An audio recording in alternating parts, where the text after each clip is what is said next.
Tamjari ISTV Pauming Tabri Sing Taram Noksari Nasigi Muraba Pauda Manipur the Tokiba extrajudicial killing Haiba Todok Taruk Tizinaba Supreme Court Semkiba Commission Gitabak Hokre the Paushan Pizari Manipur the Tokiba extrajudicial killing Haiba Todok Taruk Tizinaba Supreme Court Semkiba Commission Gi member home na Sabat Tim Amangarang Ipal the Tolakiba Hotel Classic ta Hangliba Commission Office Tangasigi Tabahokre Ipal the Tolakiba Commission Gi member of Madudi retired Justice and Santos Hegde Hanagi Civil Election Commissioner Jayan Lingdo Amasung Karnataka gi Hanagi DGP Joy Kumar Singhani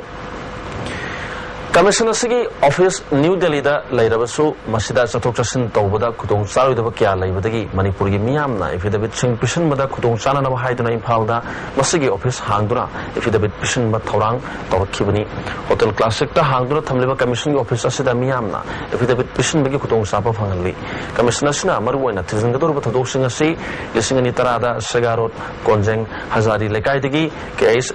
Osorjit Sahitarag Mapan Hatkiba Singani Mapanda Iro Mizrao Dagi Wai Kumarjit Sahitaragani Pan Iro Shema Malakai Dagi Chongtham Umakanta Sahi Kungamari Thobal Hokha Dagi I Kiranjit Sahi Kunganitoi Basikong Mamalakai Dagi and Gobin Elias Dhopa Sahi Kungamanga Amasong Phobak Chau Mamalakai Dagi Muhammad Abzad Khan Sahitaragamari Shurabanaha Singh Asi Hatkibagi case Taruk Asigi Matang the Tizin Gadori Armed Forces Special Powers Act Manipur Pumatik Lotoka the Bani Habatabi the Sahiki Agibamangdagi Sarah Heleklabi Rom Salu Samila Hayeng Delegi Kota hearing Torunabaki Damutanga Sing Pal Tadokre Zanimski Security Watagi Mahakpur Security Personnel Sin Ambulance the Puduna Airport Povertinki Mahaki Kokshada Mahak Masayauna Jail Staff Ani Nurse Ani Dr. Ama Amadi Manipi Police Ani Luanaki Samilana Zanimstaki Torpada Permission the Pondokambada Delegi Kota Putokadoriba Asi Kari Maram Gino Haiba Masada Kari Amata Kangalak Palate, Mahakna Makatana Pondo Kibada, Mahakpo, Delhi the Puraga, Porta Putokadoribasi, Mangonda Lanteng, Amagumna Kali. Makoina Kari, Hangadoribuno, Amadi Kari Pam Libuno Haibadu, Hozumaki Kangri, Mahakna Mamanga, Delhi the protest Toruba Aduga Mari Lena, Kias Amalai Kibana, Badugidamata, Kota Putokadabu, Eramgani Hanakali, Maki Kongzandi, Hanbanaidana, Sangsangani Haki.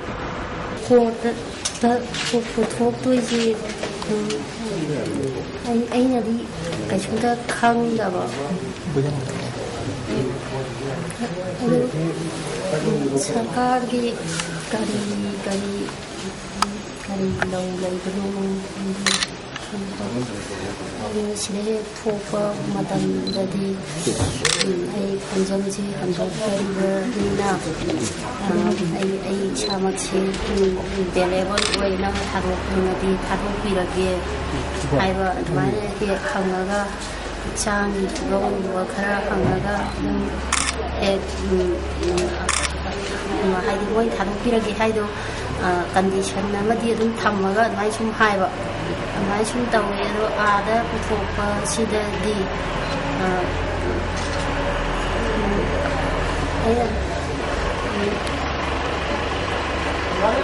Lantiang amagumna oina he adum he khanwa haidari sorda adum sina thuwa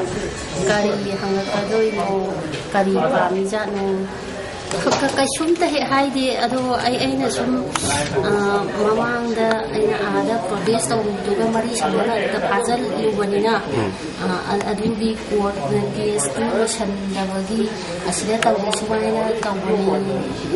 adu pending leibadi aina di adum di khanba amadu magdi shuglu hong hondraba haidare ko ai mai pakribodi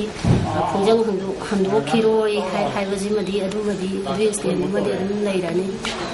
All Manipur BDF Welfare Association Makwegi Junaba Honorim PU Haiduna January Tankun Gataret Taki Chatrak Pokongjan Manung Chana BDF Singh Tabak Hadok Narpagaloina Pakatana Itan Tobi Tabak Chataragani Haina Association Kangalali Masida Miam Namateng Pang BU Hari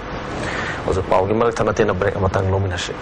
Manipur Heart Foundation Ama Sky Hospital and the Research Foundation Dangasiti Hangdokre Sky Hospital Amatin Northwest Healthcare and Research Institute ki makada nauna Manipur miyam ki damakta linkhaliba sigi matangda Sky Hospital da Foundation sigi President Dr. L. Sham Kishore ga permission ga unaba amada asgum Heart Foundation sigi maru oiba mission di Manipur da heart ki oiba hospital ama linkhat na mohona ba heart namaram oiraga anaba du pacemaker dakar leraba sel thum lajada bana ba adu da mateng tawba yauna operation tawbiba yauni masigi mathakta district punamakta free heart campaign tawba yauna district kaya dagi imphal tamna hakyana basing prapada hena khutong sana ba helicopter ambulance service manipur da thamna ba foundation asigi akhanaba mission oiri haiki lagi jik pacemaker set ama leire adu masi yamna darkar laiba pacemaker hapragadi sigidoroba adu maduna thwai piba oigadaba patient dadi sigi pacemaker sigi leire ora brand gi leire imported gi brand gi leire masi donation dagi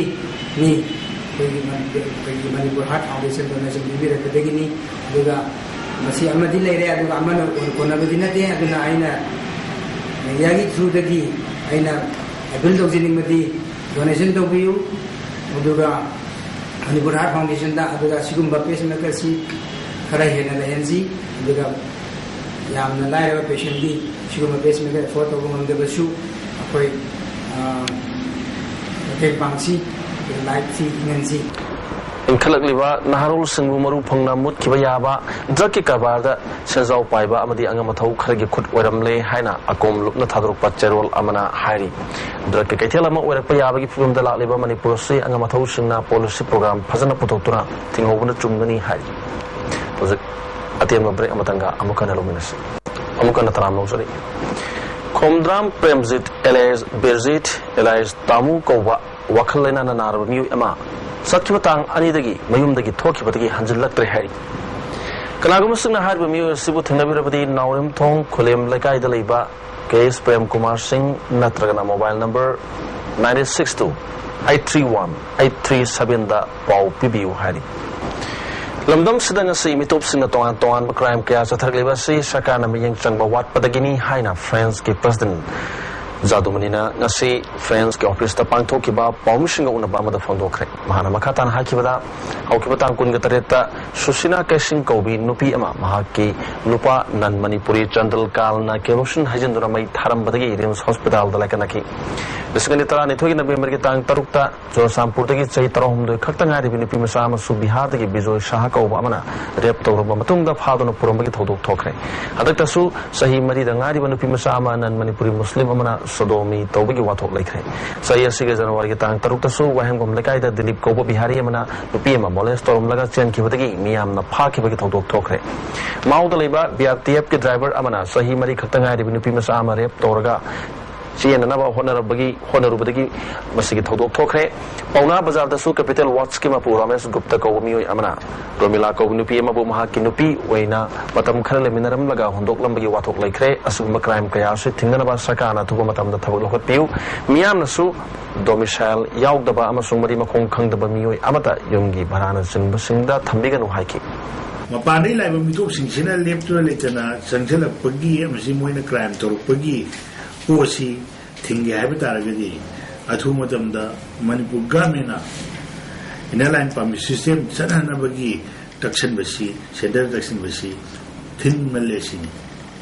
ana yamna athu matamda manipur da inaline pam system sanana bagi auki lokon ba athu to manipur gane lokon pi habisima aikoina akoi ma geni thamdin political party agency kayama mai vote konabagi vote bank sagana bidamta voter list option bagi form mayam sule machine sum chathara pudaragadi koi iram damsi suwe mukeni bolba pawa mukana pijari